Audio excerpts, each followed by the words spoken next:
क्या क्या मसले आ रहे हैं आपको? यहाँ पे घरों के ऊपर शेलिंग हो रही है, छोटे बच्चे हैं, उन बच्चों का एहसास नहीं है, तो ये क्या अपनी आवाम का एहसास करेंगे।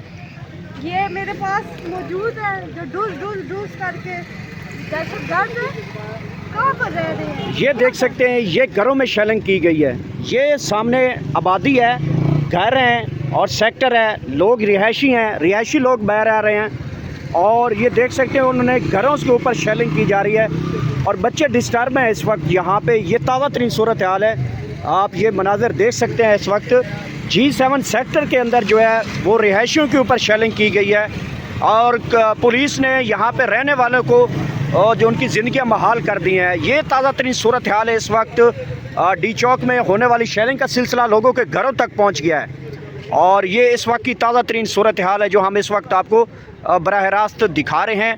और लोगों के घरों के ऊपर शेलिंग कर दी गई है जी, और ये मुसलसल शेलिंग जारी है। बोलने में और सांस लेने में बहुत ज़्यादा तकलीफ़ हो रही है, रिपोर्टिंग करना बहुत मुश्किल हो चुका है क्योंकि बोला नहीं जा रहा, आँखों में पानी आ रहा है, गला बहुत ख़राब हो जाता है और इस वक्त जो लोगों के घरों में जो है वो शेल फेंके जा रहे हैं। सकते हैं डी चौक से दूर बड़ी शेलिंग हो रही है और यहाँ पे खड़ा होना बड़ा मुश्किल हो जा रहा है। यहाँ पे पुलिस ने बड़ी भारी जो है वो गिरफ्तारियाँ की हैं और अभी तक कारकुनान की एक बड़ी तादाद यहाँ पे मौजूद है। मुसलसल जो है वो शेलिंग की जा रही है और कारकुनान यहाँ पे मुंतशिर हुए हैं, अभी दोबारा फिर जो है वो इकट्ठा होना चाह रहे हैं। ये देख सकते हैं सामने पुलिस खड़ी है डी चौक के और डी चौक से यहाँ पे बख्तरबंद गाड़ियाँ जो हैं वो इस वक्त मूवमेंट कर रही हैं हर जगह पे।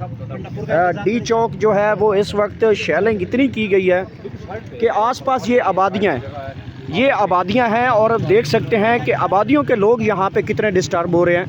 यहाँ पे जो मकीन है, यहाँ पे जो रिहायशी हैं वो कितने इस वक्त जो है डिस्टर्ब हो रहे हैं। इतनी ज़्यादा शेलिंग की गई है, अभी तक आप पीछे देख सकते हैं शेलिंग जारी है, मुसलसल शेलिंग जारी है और बोलने में बड़ी तकलीफ़ हो रही है। और ये देख सकते हैं शहरी आबादी है जहाँ पे पुलिस शेल मार रही है, ये शहरी आबादी है। यहाँ पे ये देख सकते हैं घर हैं लोगों के और घरों में जो है इस वक्त शेलिंग जारी है। लोगों को इतना ज़्यादा शेल मारे जा रहे हैं कि यहाँ पे जो रहने वाले लोग हैं वो इस वक्त बड़े मुश्किल से हालात हैं और इस वक्त डी चौक से लेकर तकरीबन 5 किलोमीटर तक मुसलसल जो है वो शेलिंग जारी है। और इस वक्त की ताज़ा तरीन सूरत हाल ये है कि यहाँ के सामने जो है वो पुलिस है, पुलिस की भारी नफरियाँ हैं, बहुत ज़्यादा शेलिंग की जा रही है जिसमें रिपोर्टिंग करना, बोलना बहुत मुश्किल हो रहा है।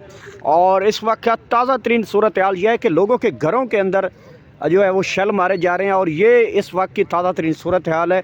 ये रिहायशी आबादी है G7, इसमें आप देख सकते हैं कि लोग यहाँ पे खड़े हैं और ये शेलिंग की वजह से तंग हुए खड़े हैं और यहाँ पे पाकिस्तान तहरीक इंसाफ के काफ़िले जो हैं वो फ़िलहाल मुंतशिर हुए हैं क्योंकि बड़ी शदीद शेलिंग की गई है। ये ताज़ा तरीन सूरत हाल है इस वक्त। ये देख सकते हैं शेलिंग से यहाँ पे जो शहरी हैं वो बहुत ज़्यादा तंग है। जी बताइएगा कि शेलिंग से मसले की ये रात के इस टाइम जो है लोगों के घरों में शेल फेंके जाएँ और ये देख सकते हैं इलाका मकीन और लोग यहाँ पे बाहर आ चुके हैं। लोगों के घरों के ऊपर शेलिंग की गई है पुलिस की जानिब से और अभी तक ताहाल जी ये जी कुछ आप यहाँ के मकामी हैं, बताइएगा क्या है इस वक्त हालात? हाँ जी बिल्कुल, ये मेरा घर है, बिल्कुल इधर साइड पे छोटे छोटे बच्चे हैं घर में, ठीक है, 2-2 साल 4-4 साल 5-5 साल के बच्चे हैं। इन लोगों ने हमें घरों से बाहर निकलने पर मजबूर कर दिया। हम लोग अपने घरों में ही सेफ नहीं हैं, ठीक है। तो कम से कम ये हुकूमत को सोचना चाहिए कि मतलब मोहल्ले पे और गलियों में आके शेलिंग करने का कोई मकसद नहीं बनता इनका। हम अपने छोटे छोटे बच्चे कहाँ लेके जाएँ, कहाँ भागे हम? यहाँ भागे, यहाँ भी शेलिंग है। देख नहीं सकता, गलियों में महलों में औरतें हैं, बच्चे हैं, बीमार लोग हैं और आंसू गैस जो है उसका धुआं गलियों में घरों में घुस चुका है। और जो आम रिहायशी हैं यहाँ पे इस्लामाबाद के, उनका क्या कसूर है कि आप ये पूरी जंग हम पे मुसल्लत किया आपने और गरीब मोहल्लों तक इस जंग को ले आए। वजह क्या है? एक पुरअमन एहतजाज है जो जमहूरी हक है आवाम का। नौजवान निकले हुए हैं सड़कों पे, अपना हक मांग रहे हैं भाई, उनको पुरअमन एहतजाज करने दें और उसके बाद वो ख़त्म हो जाता। लेकिन ये एक ज़िद है, ज़ाती अना और मफाद है कुछ चंद लोगों की वजह से पूरा मुल्क इन्होंने इस वक्त मैदान जंग बनाया हुआ है। जी इस वक्त आपके बच्चों की क्या कंडीशन है घर में? जो मेरे छोटे बच्चे हैं उसको, तो मेरा जो छोटा बेटा है सबसे 3 साल का, उसको मैंने हॉस्पिटल अभी भिजवाया है, ठीक है।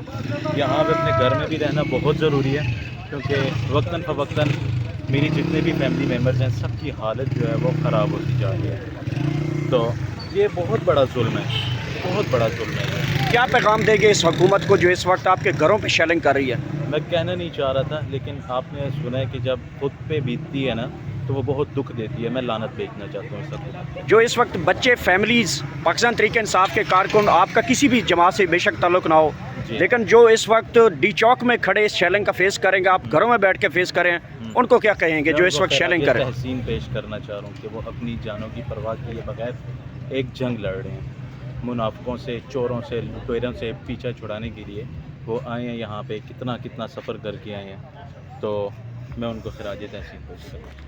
ये सूरत हाल है। यहाँ पे जो F7 सेक्टर के अंदर लोगों के घर हैं उसके ऊपर शेलिंग की जा रही है और मुसलसल शेलिंग जारी है, और रात के 12 बजने को हैं और पुलिस इस वक्त घरों के ऊपर जो है वो शेल फेंक रही है, और ये ऐसा लगता है कि मैदान जंग है और लोग यहाँ पे, ये सूरत हाल पहुँच चुकी है। लोग यहाँ पे जो है वो शहरी निकले हैं, घरों से लोग निकल आए हैं और शेल फेंके जा रहे हैं। जी, यहाँ पे लोग आए हैं, उनके बच्चे हॉस्पिटलाइज हो गए हैं, उनका किसी भी तहरीक इंसाफ से या किसी सियासी जमात से कोई तल्लक नहीं है, लेकिन वो कह रहे हैं कि हमारे घरों में शेल हैं, हमारे बच्चे इस वक्त हॉस्पिटलाइज हो गए हैं। देखिए, आज वो वक्त आ चुका है कि यहाँ जो सियासी है या गैर सियासी है उसको निकलना पड़ेगा, इस मुल्क की खातिर निकलना पड़ेगा। ये लोग आज आपको अंदर आगे मार रहे हैं, यानी आप कह रहे हैं कि हम सियासी नहीं हैं, हमारा किसी जमात से तल्लक नहीं है। ये ऐसे जालिम हो चुके हैं। ये पीटीआई क्या है? कोई पीटीआई ऊपर से आई हुई है, कोई पीटीआई पेंजो को स्पेशल मखलूक है, दहशतगर्द है, वो भी आपके भाई हैं। लेकिन आप सब ने निकलना है, इकट्ठे होना है। हमारी जो लीडरशिप ने, सब ने धरने का ऐलान कर दिया है। अली अमीन गड्डापुर यहाँ आएगा, उसके बाद देखेंगे हम इमरान खान को रिहा करेंगे, आईनी तरमीम से पीछे हटेंगे, और उसके बाद इन्होंने जो 47 की हुकूमत, फाशिस्ट हुकूमत है, इसको जब तक हम अपने जहाँ से ये निकली है वहाँ नहीं लेके जाएंगे, उस वक्त से हम पीछे नहीं हटेंगे। तो ये यहाँ इस्लामाबाद के जो शहरी हैं, कम अज़ कम इनका ये अभी इन पर फ़र्ज़ हो चुका है कि ये जो लोग आगे पीछे से आए हैं इनकी भी आप खिदमत करें। हम आपके लिए भी दुआगो हैं कि आपके बच्चे, यहाँ जो बूढ़ी औरतें हैं, जो बुज़ुर्ग लोग हैं, वो अल्लाह ताला उनको अपनी हिफ्ज़ अमान में रखे, और ये जो खान के लिए जो लोग निकले हुए हैं, अल्लाह ताला इनको अपनी हिफ्ज़ अमान में रखे। हम लोग बिल्कुल कश्तियाँ जला के निकल चुके हैं और किसी सूरत में पीछे नहीं हटेंगे। ये इस फाशिस्ट हुकूमत और इस मुल्क के ये अदारे भी देख लें। आपने अगर अपने लोगों पर इसी तरीके से शेलिंग, इसी तरीके से रबड़ गोली, इसी तरीके से अगर आपने फायरिंग करके खून के दरिया अगर बहाना चाहते हैं तो हमारे सीने, हम हाज़िर हैं। लेकिन हम आपको आखिरी वार्निंग दे रहे हैं कि हमारे खान को रिहा कर दो, इससे पीछे हम नहीं हटेंगे।